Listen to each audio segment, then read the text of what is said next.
I am a woman who has asked guys out a few times, only for them to ghost me or never make a move back.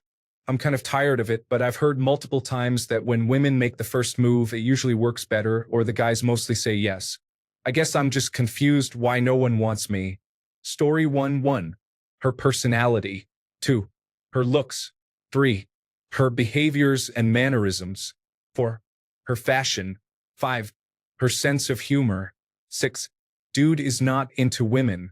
7. Dude has a partner. Dude does not want a partner. 9. She's mentally unwell. 10. He's going through a difficult time. Story 2. There could be many reasons you need to analyze to get close, but here are a few standards that may help. 1. Friendly confidence, not arrogant and unapproachable. Whatever you have, be proud of it, such as body shape, hair, etc. Smile and enjoy life. Do not try too hard. Just be available and let him know you are interested. Put yourself in those situations.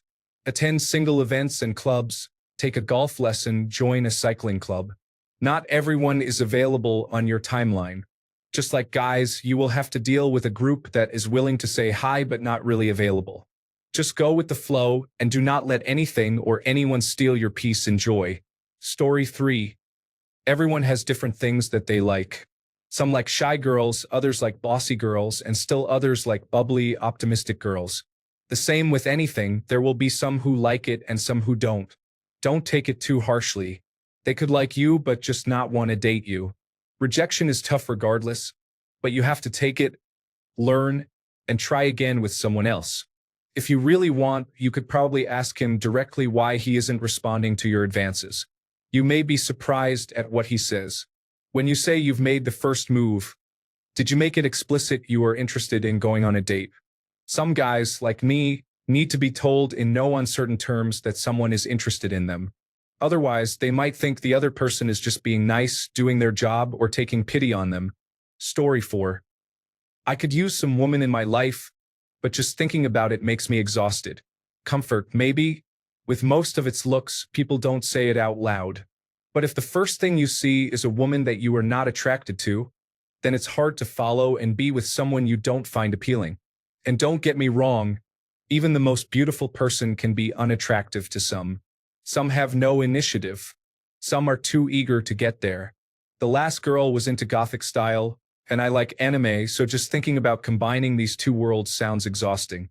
Some have kids. Some live too far. Some girls might have a characteristic that is just not what a man is looking for, like a weird laugh, height, talking about something, or the way you talk. In the end, some of us are just as judgmental as any other. And sometimes the man is just the problem himself, so he shuts himself off from dating. This might be your case. Some of us are just broken or have been alone too long to have enough courage or energy to try. After many years of being alone, you realize dating can feel like work. And nobody likes to work. Just move on or try harder until you start thinking, hell, this is humiliating and hard to keep up. Then stop and move on. Story 5. Attitude is a big no for me. I work as a contractor, so I'm obviously going into people's houses for a living. Just this past Saturday, I was at a married couple's house. They were closing in on their 60s, and their daughter came out because the daughter is better with technology than the parents. The daughter was very attractive, but she treated her parents, particularly her mom, badly. She spoke to her mom with such an attitude, and it was such a turn-off. I'm 28 years old, and I'd never talked to my mom in such a condescending manner, especially in front of others. As I said, the daughter was very attractive, but she really changed my opinion. I tend to overlook some red flags, but there's nothing on this planet that can make me overlook how she treated her parents. Story 6. Many factors influence why women reject men. Personality, habits, friend group, behavior, looks, lack of a sense of humor, mental health, and modesty. Rejection is part of the journey. The vast majority of men face rejection far more often than finding success. Story 7. Honestly, I kept rejecting a girl who was a friend because I wasn't attracted to her. Eventually, she decided to force herself on me, and we dated a bit. I didn't feel any physical attraction, though. I kept in touch with her, and she's married with a couple of kids now. I say this because it will probably work out for you at some point. Her husband seems like a good guy. Story 8. Many people don't know their attractiveness quotient, so they end up asking out someone who is above their level. If you don't have the physical attributes to visually attract them, you need to have the personality to overcome. Then a situation needs to be created so your attributes can be maximized to your benefit. My stepdaughter is 400 pounds and not attractive. Although she is a sweetheart, she goes after guys that are in shape and good-looking and wonders why they don't even acknowledge her interest. Telling her the reason only causes pain, so I don't get involved. All I tell her is the definition of insanity. Story 9. This literally just happened to me 2 hours ago. Example 1. For the first time in my life, I made a move on a guy. He told me I was very attractive, smart, kind, and interesting, but the answer is no. Example 2. Until a few months ago, I was dating a guy for a while who expressed serious intentions, and I reciprocated. Then, all of a sudden, one day he tells me he no longer has time for a relationship with me and disappears. I have a career, a house, 2 dogs, family, friends, hobbies, and a life. I don't need much, but I do want someone to share life with. I know I am wife material too. I was happily married, and unfortunately, my young husband abruptly passed away, making me a young widow. Like the original poster, I'm just as confused why no one wants me. Story 10. You've asked out a few guys? Do you know how many rejections most men have received? Even if a man's success rate is 10%, if yours is 30%, that's wildly successful in context. Story 11. When they come off as very angry, it's like she takes what I say the wrong way, and her friends would tell her she overreacted. I dealt with a lot of abuse from my stepmom, so anyone who reminds me of her is an instant turn-off. Story 12. Also, to add, it's a numbers game. 3 to 4 guys? Absolutely nothing. Some people don't find love until they move, get a new job, all kinds of different situations. Keep going. Story 13. I've rejected a few girls. This girl was very immature, unhinged, and lust-driven. She would constantly try to grab me and sleep with me. She was annoying and desperate. This girl is a longtime friend. I didn't want to ruin our friendship because I value it a lot. This girl was also a little immature, and I had only met her 2 days beforehand. She lacked self-respect. I am still recently out of a relationship and talk about my ex, which should be a hint that I'm not ready to move forward. This girl had an interesting personality but reeked of desperate energy.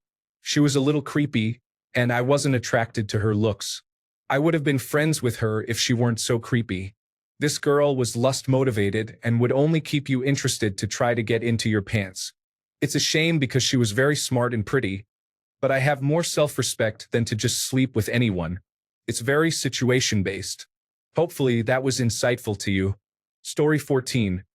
I am a woman who has asked a few guys out only for them to ghost me or never make a move back. I am kind of tired of it. Yeah, that's how it works. Welcome to basically every straight single man's existence. Except for you, it's optional. Story 15. What you just described is what a lot of guys go through in the dating market, especially today. The fact is, finding an actual partner for a relationship in a dating market that has shifted almost entirely to hookup culture is going to be a struggle. Many guys who previously wanted relationships are opting for hookups because of that. Some guys have left the dating scene completely, but hookup culture tends to have the ghosting issue most from what I've seen, and my bet is that your experience is probably because of that. Another possibility is that the guys saw no future there and simply moved on. I don't think most guys ghost in that situation, but it's bound to happen. Story 16. Bad social skills.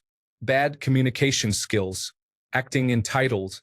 Acting like a victim of a problem she created herself. Not having the basics in life in order. Story 17. I'm not a dude, but my guess would be that there is something about your appearance that is off-putting to most men. Maybe overweight, unusual hairstyle or color, a lot of piercings and tattoos, acne, very tall, etc. Not that any of these traits are bad. I'm just saying that might be the reason. Story 18. Women judge men on their value. Men judge women on their cost-benefit ratio. Are you physically attractive? How much baggage and of what type do you bring with you? Are you high maintenance to deal with? Are you always busy and have no time for him? Do you expect him to organize and pay for everything all the time? For him to carry every conversation? Do you bring peace, excitement, and positivity with you? Do you bring skills or resources to the relationship that he lacks? Do you bring anything at all? God help you if you say, I'm the prize. Are you sexually compatible? Do you have fundamental ideological clashes? Are you fun for him to be with? Any or all of these can be a factor. Story 19.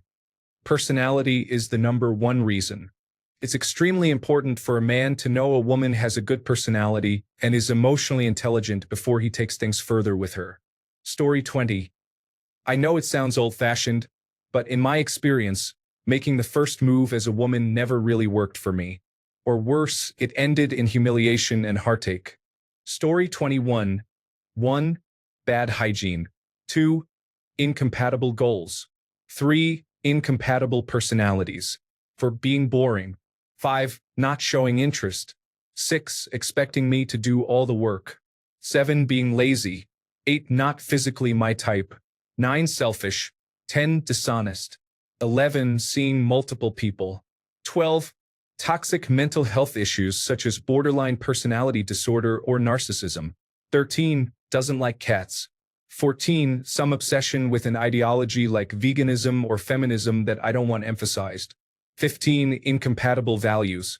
16. Lack of self-awareness, self-control, or accountability. These are a few in no particular order of importance. I'm sure there's more. Story 22. It could be the types of guys that you are interested in may not be interested in you. I think this is a problem for both sexes. If it makes you feel better, I think the person putting themselves out there often faces quite a bit of rejection regardless of gender. That is why, up until recently, the selfish person had better success than the shy guy when it comes to dating and hookups. Rejection hurts, and shy guys avoid the risk while selfish people don't care if they get rejected 100 times as long as they get one yes. Story 23. Immaturity and regressive behavior like acting like a girl instead of a grown woman is the biggest turnoff for me. This can take many forms like acting helpless or actually lacking certain basic life skills like fixing things or driving, swimming, finances, flossing, and so on. Especially in today's age where you can learn so much from simply having internet access. Especially repulsive is what you might call high school behavior, extreme jealousy or paranoia, doing things like counting how much time passes between text replies, asking for photos of where you are or a location share, etc. Most men and people in general are exhausted and repulsed by those levels of insecurity. And there comes a point where asking for assurances crosses a certain healthy threshold, and I can't exactly pinpoint where that is, but I do know when men start to generally feel smothered or under constant surveillance. Even if you give off the vibes of a person who could be that way, most reasonable men will not be interested in that woman romantically. A lot of men also like women who seem sporty or like working out. A lot of us prefer women with manual labor or military backgrounds or vocations. Most guys I know aren't impressed by a type of woman who thinks being small is an accomplishment and who just engages in caloric restriction. A lot of the things women think make them desirable, like looking like a lingerie model with a small, flat butt, is really not attractive to men except for maybe those with unhealthy preferences. And no, nobody is saying that women do things to attract men, but if they are, those things are really not effective, is all I'm saying.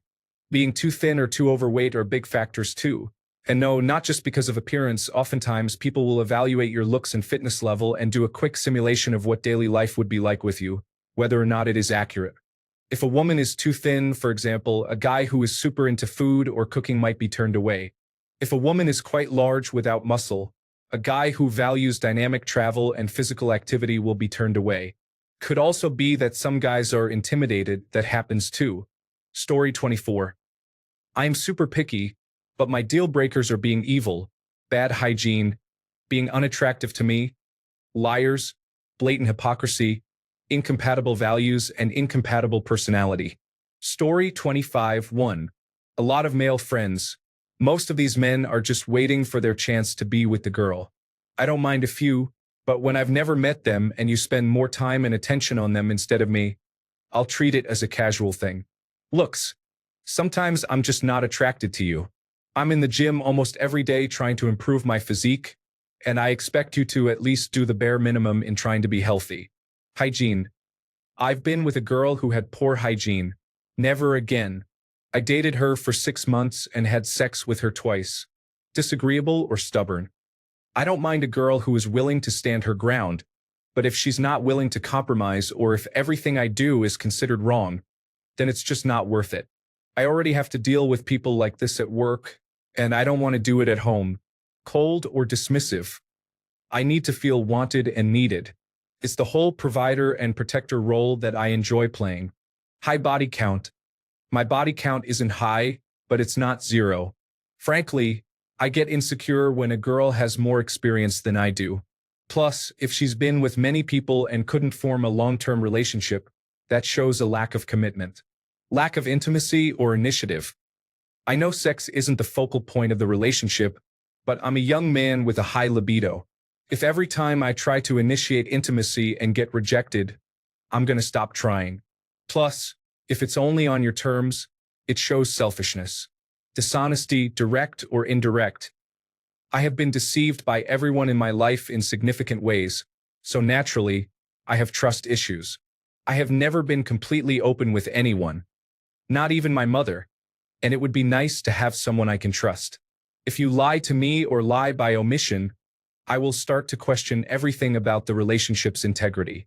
I overthink everything because it has kept me prepared for the worst. Lack of loyalty.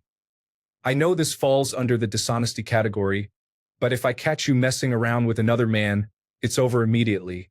I'm not going to let you justify your actions against the fundamental basis of a relationship. 10. Lack of communication. Once again, I'm an overthinker. I understand that men and women have different communication styles, but if I can't figure out what's going on or how you feel, it's not worth the headache at this point in my life. I don't want to overanalyze everything you say or do. 11. Lack of effort. If you're not willing to try to make the relationship work, then what's the point of starting one? If you're just going to sit while I do all the work and exhaust myself trying to make it work, it makes me feel you're entitled, selfish, or lazy. 12. Your actions don't align with your words. This is pretty self-explanatory and also falls under dishonesty. It triggers my overthinking. I'm not asking for a supermodel or a super genius or anything unrealistic. I'm just asking that you commit to the relationship, understand we will fight, have bad days, and there will be times when the other person has to pick up the slack, but love me enough to try to make it work. I want a future with you, and I want us to love each other enough that when we grow old and our looks fade, we have built a future and a family together that we can still be happy. I know it goes both ways, and I'm trying to be the kind of man a woman would want to be with. I'm still working on it, and there are things I'm struggling with that I'm trying to improve. I'm moving towards a brighter future for myself, and if a woman comes along who wants to be part of that, I'll adjust my future plans to make us both happy. But for now, my relationship experiences have been pretty bad, and these are the things that have ended my relationships because they couldn't understand the fundamentals of a functioning relationship, and admittedly my own stagnation that signaled I wasn't going anywhere in life. I've had to step back and reevaluate myself, my goals, my values, and my future, taking me out of the dating game for a while.